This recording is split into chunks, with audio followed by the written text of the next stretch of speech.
The title of the book doesn't really have any particular significance. It's just a name that appealed to me when I wrote it. By now, of course, I'm sick of it. And this kid one afternoon, you know, he was out throwing eggs at cars and almost got caught. And instead of going home, he goes down to the sawmill. Well, the process, you know, you start, you know, I'll start with just a character in mind, or sometimes just an incident, sometimes just something visual that I see and it strikes me as, you know, interesting in some way. It's usually reflected in the first line. The inside of the dome. Boy, I'm fidgety, huh?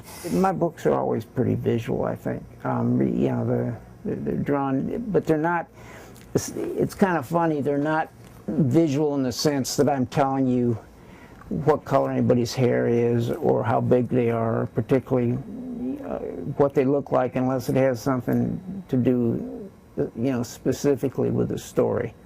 There's a repo man that shows up in it who's covered with hair, and we go into quite a bit of detail about how much hair is on his hands and his fingers and his arms. One thing is watching a one-armed attorney throw a mule into a burning pit, and watching the, you know, burning sawmill pit, and watching the mule explode. Yeah, the novel's autobiographical. It's not, but it is a novel. It's not in any sense the word a memoir or an autobiography. It's but the incidents, most of them are pretty much as they happened. I mean, but once again, they're not exactly as they happened. So it's, you know, it's important to keep that. To me, it's important to keep that line clean. That nothing here should be taken as the truth.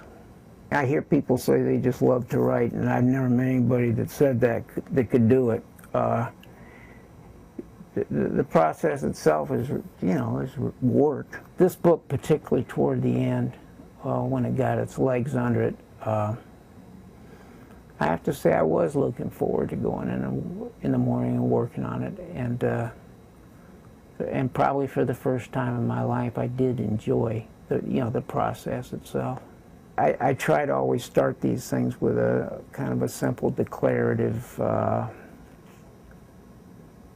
What question am I answering? Jesus Christ, this thing. My process is you just start with a single thing and you follow it.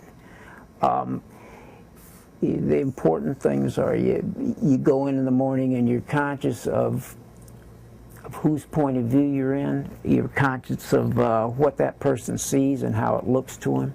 To me, you have to, unless there's a reason, and a reason that's obvious and clearly understood by the reader, you have to stay with a point of view, with a consistent point of view. Boy, this is just shit. But the process is the book, you know, it doesn't write itself, but it does tell you where it's going. You don't start out, at least I don't start out with an outline or anything. I start out with a character and see where it goes.